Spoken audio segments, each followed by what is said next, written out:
Well, good morning, ladies and gentlemen. I'm delighted to be here this morning. My name, as you heard, is Samantha Read, and I am very pleased to be here. In addition to the points that Tony made, I'm also involved in a number of the advisory boards here at Monash, so I'm very pleased to be with you today. We have a proud and long-standing relationship with Monash University, and we've enjoyed a strong and strategic partnership with multiple linkages between our two organisations through our role on a number of the advisory boards, through our role in the development of the Green Chemical Futures building, which we're in today, and not least of all, this partnership, the Chemicals and Polymers Group program. And we're very pleased to be involved, which is in the next round, which is launching a second cohort of PhD projects.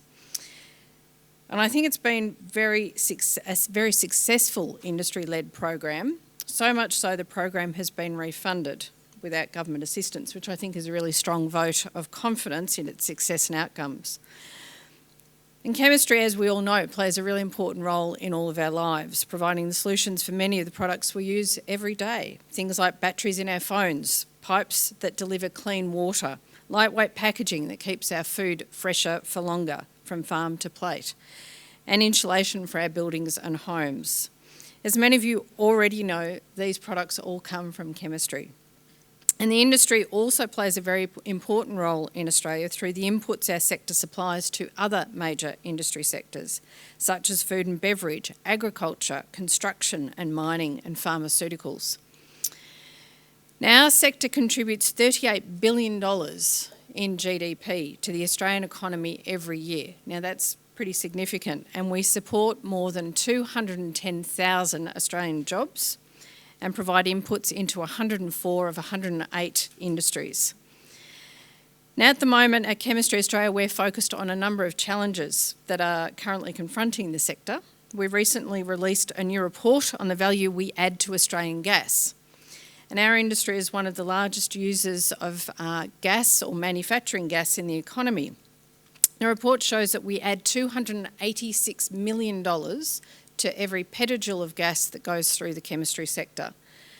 Now, that's an order of magnitude higher than, or orders of magnitude higher than other gas-based industries.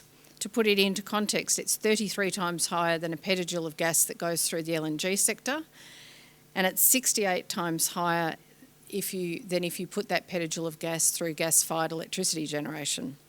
So it's important because it shows the important interlinkage that chemistry plays in the economy, and it drives and helps to contribute to economic complexity in Australia. And I think that shows the loss if we don't get policies around energy and other factors right, particularly on the east coast of Australia. Another area of focus for us is around having a balanced regulatory environment, which is critically important to our industry's global competitiveness and our ability to attract investment. Balanced regulation is an important issue because we need to ensure we're running safe and sustainable businesses. And we've recently enjoyed a significant win this year with the passage of the industrial chemical bills through the federal parliament, following more than a decade of persistent advocacy on behalf of the sector. The bills are delivering significant reforms to industrial chemicals regulation and enable the smarter use of time and resources while reducing barriers to investment. The reforms essentially transform the Australian market by enabling access to the latest, safer and most innovative chemistry at the same time as it becomes available to our overseas competitors. The reforms pave the way for the sector to introduce new products and technologies that will filter down to the major sectors such as agriculture, food production, building, mining and health. And it's a win for the chemistry sector that also delivers enormous benefits for the broader economy. And that's what our work is all about, advocating for an operating environment that fosters investment and enables Australia to be competitive, which means the chemistry sector can continue to provide Australians with opportunities and high-skilled science-based jobs well into the future.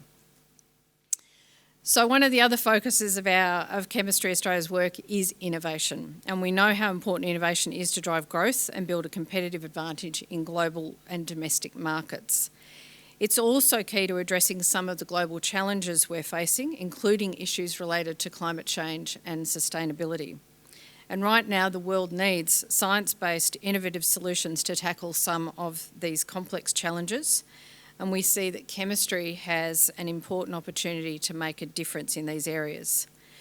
Now, Tim, you also read the same report, so I also noted the report from the company directors last week. And I also note in their statistics that only 3% of company directors have any expertise in science and technology, which is a real issue. So clearly there is still more work to be done to foster a culture of innovation in Australia.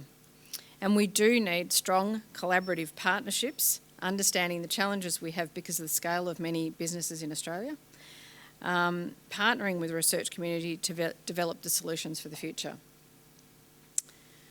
So with that, I'd just like to say that the program, from our point of view, is a fantastic example of what can be achieved when industry and the research community work together to drive innovation.